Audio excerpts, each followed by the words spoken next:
প্রিয় কর্মচারী ভাই ও বোনেরা, আপনাদেরকে শুধু এতটুকুই বলবো যে এই সরকার পে স্কেল দেওয়ার জন্যই মহান সংসদে বাজেট ঘোষণায় পে স্কেল 1 জুলাই থেকে বাস্তবায়ন করার ঘোষণা দিয়েছে। পে স্কেল হবে, এ ব্যাপারে কোনো সন্দেহ নেই।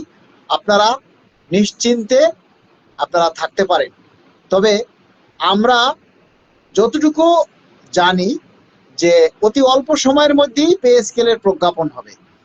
তবে একটা জিনিস খেয়াল করবেন, অতীতকে কখনো ভুলে যাওয়া যাবে না। অতীতের যে ইতিহাস সেটা মনে রাখতে হবে। তাহলে অতীতের কখন হয়েছে, অতীতের পে স্কেলের গেজেটগুলি কখন হয়েছে, কখন বাস্তবায়ন হয়েছে, সেগুলি আপনারা জানেন। এগুলি যদি জানেন তাহলে দেখবেন আপনাদের অনেক হতাশা কেটে গেছে। আর একটা জিনিস হচ্ছে, আমরা আশা করি খুব অল্প সময়ের মধ্যেই পে স্কেলের প্রজ্ঞাপন হবে। এবং এতটুকু আশ্বাস রাখবেন, যদি 6 মাস পরেও প্রজ্ঞাপন হয় তবুও আপনারা 1 জুলাই 2026 থেকে বকেয়া সহ পাবেন।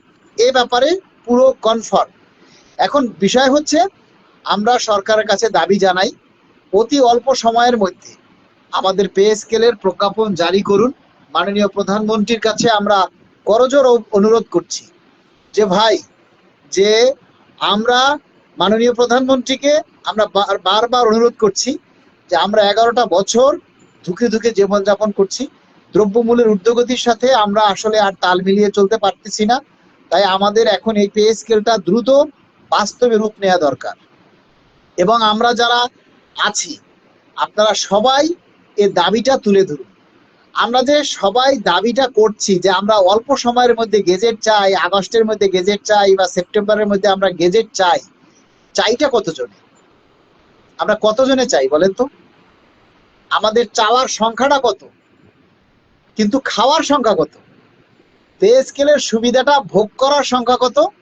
আর পে স্কেলের দাবিটা বাস্তবায়ন করার জন্য যে দাবিটা আমরা করি সেই সংখ্যাটা কত? আপনারা বলতে পারেন যে আমরা কতজনে পে স্কেল চাই, কতজনে পে স্কেলের দ্রুত প্রজ্ঞাপন চাই? এটা কি আপনারা বলতে পারেন? পারবেন না। কেননা আমরা পে স্কেলের সুবিধা ভোগ করবো 22 লাখ মানুষ। আর সেই সুবিধাটা বাস্তবায়নের জন্য আমরা 2200 মানুষ, 2200 বলতে 2200, এই 2200 মানুষও আমরা আমাদের এই দাবির কথাটা আমরা প্রচার করি না। আমরা আমাদের এই কথাগুলি শুনি, অনেকেই শুনি, অনেকেই আমাদের দাবির কথাগুলি আমরা শুনি, কিন্তু আমরা দাবির কথাগুলি প্রচার করি না। দাবির কথাগুলি প্রচার করতে হবে, দাবিগুলি তুলে ধরতে হবে, তাহলেই ইনশাল্লাহ আমাদের দাবিগুলি বাস্তবায়ন হবে, সরকার আমলে নেবে। আমরা যে ক্ষুধার্ত, আপনি যে ক্ষুধার্ত সেটা তো বোঝাতে হবে, তাই না? আপনি যদি মানে নাদুস নুদুস ঘুরে বেড়ান তাহলে তো কেউ বুঝবে না যে না আপনার পেটে ক্ষুধা আছে। আপনার ক্ষুধাটা সরকারকে বোঝাতে হবে। আর একটা জিনিস হচ্ছে, বাংলাদেশ সরকারি কর্মকর্তা কর্মচারী কল্যাণ সমিতির বিভিন্ন জেলায়, বিভিন্ন উপজেলায় আমরা শাখা কমিটি গঠন করতে চাই। যারা আমাদের সংগঠনের সাথে যুক্ত হতে চান, আপনারা আপনি যে জেলায় আছেন সেই জেলায় আপনি 51 সদস্য বিশিষ্ট কমিটি গঠন করে আমাদেরকে ইনফর্ম করবেন। আমরা আনুষ্ঠানিকভাবে গিয়ে সে কমিটি আমরা উদ্বোধন করে আসব এবং অনুমোদন দিয়ে আসব। ধন্যবাদ, সবাই ভালো থাকবেন। এবং এই প্রত্যাশা রাখি যে আমরা অচিরেই পে স্কেলের প্রজ্ঞাপন পাবো। মাননীয় প্রধানমন্ত্রীর প্রতি আমাদের সেই আশ্বাস এবং সেই বিশ্বাস রয়েছে, এবং মহান আল্লাহর উপরেও আমাদের সেই ভরসা রয়েছে। আল্লাহ আমাদের উপরে সকলের রহমত করুক। আল্লাহ যেন দ্রুত আমাদের সেই প্রজ্ঞাপন জারির ব্যবস্থা করে দেন। ধন্যবাদ, ভালো থাকবেন সবাই। আসসালামু আলাইকুম।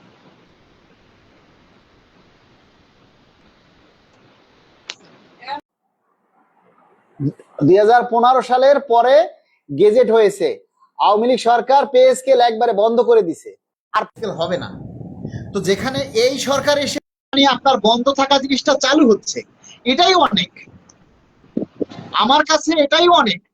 কারণ একবার পে স্কেলটা যখন চালু হবে, তার মানে কি বুঝেন, আমি 5 বছর পর আর একটা পে স্কেলের আবেদন করতে পারবো। আর পে স্কেলটা যদি চালুই না হয়, তাহলে আমাকে এটা চালু করতে আরো 2-4 বছর যাবে, ঠিক না? হ্যালো, হ্যালো, আসসালামু আলাইকুম। ওয়ালাইকুম আসসালাম। আমাদের সাথে লাইভে যুক্ত হয়েছে বাংলাদেশ সরকারি কর্মকর্তা কর্মচারী কল্যাণ সমিতির সম্মানিত অর্থ সম্পাদক সৈয়দা তাবাসসুম মিম আমাদের লাইভে যুক্ত হয়েছে। আমরা তাবাসসুম মিম অনেক সুন্দর আলোচনা করে এবং বিশেষ করে কি বলবো, অনেক যুক্তি দিয়ে কথাগুলি বলে। আমরা তাবাসসুমকে আমি প্রশ্ন করব, আমি তাবাসসুমের কাছ থেকে একটা একটা করে আমি সেই প্রশ্নের উত্তর দিব। তাবাসসুম শুনতে পাচ্ছেন? জি, আমি শুনতে পাচ্ছি ভাইয়া। আচ্ছা, আমি কিছু মানুষ কমেন্ট করছে যে এই সরকার পে স্কেল দিবে না, ঠিক আছে? এখন জি, এই যে প্রশ্নটা মানুষ করতেছে, এই সরকার পে স্কেল দিবে না, আর যদি সরকারের পে স্কেল না দেওয়ার ইচ্ছাই থাকতো, তাহলে সরকারের এরকম মানে ইতিবাচক যে কাজগুলি, এগুলি কি আসলে হতো কিনা? এক্ষেত্রে আসলে কি যুক্তি যে সরকার পে স্কেল আসলে দিবে কি দিবে না? দিলে আসলে ভাইয়া কেন এখানে দিবে না, এরকম কোন যুক্তি আসলে আসে কিনা? আসলে ভাইয়া এটা নিয়ে কথা বলতে গেলে আসলে অনেক কিছু চলে আসে। প্রথমত আসলে কর্মচারীরা যে কতটা হতাশ, এটা আপনাকে একটু প্রথমে দেখতে হবে যে তারা 11 বছর ধরে আসলে তীর্থে কাকের মতো তাকায় আছে যে কখন আমাদের একটা পে স্কেল হবে, কখন তাদের দুর্দশা দুঃখ কাটবে। এই হতাশা থেকে হয়তো আর না না, ইন্টার্ম সেটা গভর্নমেন্ট। এটা তো আমিও জানি যে জি, আমরা আসলে 11 বছর ধরে পে স্কেল পাচ্ছি না, 11 বছর ধরে আমরা আসলে হতাশ, দ্রব্যমূল্যের দাম বাড়ছে। কিন্তু না, এই এটা সরকারের আরো বয়স কি, বেশি এই ত্বরান্বিত হয়েছে সরকারের বয়স ভাইয়া। কি আমি একটু 11 বছর? জি, এই না, সরকারের বয়স কি 11 বছর? এই সরকারের বয়স 11 বছর নয়, এটার সম্পূর্ণ দোষ যদি দায়ভার যায় সেটা হচ্ছে ইন্টার্ম গভর্নমেন্টের সময়, যেখানে আমাদেরকে পুরোপুরি সম্পূর্ণ মানে মূলা ঝুলানো হয়েছে। এক কথায় এই যে কিছুক্ষণ আগে একটা ভাইয়া বলছেন যে মূলা দিবে, তখন আমাদেরকে আসলে মূলা ঝুলানো হয়েছে। কিন্তু এখন এটার কোনো সুযোগ নাই, যেহেতু এটা সংসদে পাস হয়েছে। সংসদ মানে কি, আমাদের দেশ যেহেতু একটা গণতান্ত্রিক দেশ, আমাদের সবকিছু ডিসিশন যদি নিতে হয়, কোনো কিছু বড় ডিসিশন নিতে হয়, সেটা সংসদ হয়ে তারপরে জনগণের কাছে আসে। সুতরাং সংসদে যেহেতু এটা উত্থাপিত হয়েছে, আমরা 100% আশাবাদী ইনশাল্লাহ আজকে না হলে কালকে অবশ্যই প্রজ্ঞাপন জারি হবে। তবে হ্যাঁ, সরকারকে সময় দিতে হবে, কারণ আমাদের উচ্চ মহল থেকে, সুশীল সমাজ থেকে, অনেক দিক থেকে হচ্ছে এটা নিয়ে চাপ সৃষ্টি করতেছে। এই জন্য সরকার এটাকে কতটা মানে পরিকল্পিত ভাবে দেওয়া যায় সে চিন্তা করে হয়তো বা হচ্ছে একটু সময় নিচ্ছে। আমরা একটু সময় দিই। আমরা এত 11 বছর ধরে ওয়েট করতেছি, আমরা কেন আর কিছুদিন ওয়েট করতে পারবো না? 2015 সালের যে লাস্ট পে স্কেল হয়েছিল সেটার প্রজ্ঞাপন কিন্তু ডিসেম্বরে দেওয়া হয়েছিল, তাই 6 না মাস ভাই? পর। আপনি তো তখন ছিলেন, হ্যাঁ, বা 6 মাস 6 পর মাস পর। দিছিল।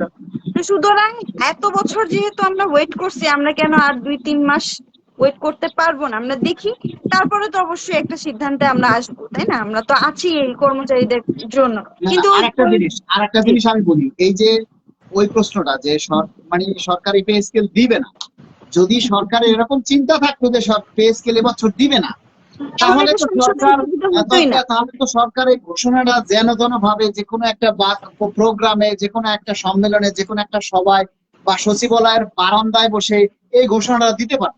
তাহলে তো সংসদে বসে, এবং সংসদে আবার তাও আবার কি একেবারে বাজেট বক্তৃতায়, সংসদে তো নানা আলোচনা হয়, সবটা জি, কিন্তু আর বাজেট বক্তৃতায় আলোচনা হয়নি, তাই না?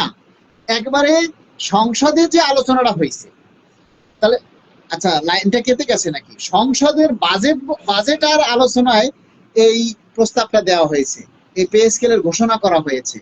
তাহলে যদি সরকারের ইচ্ছাই না থাকতো, তাহলে তো বাজেট বক্তৃতায় এই পে স্কেলের ঘোষণা আসতো না। তাবাসসুমের লাইনটা কেটে গেছে মনে হয়।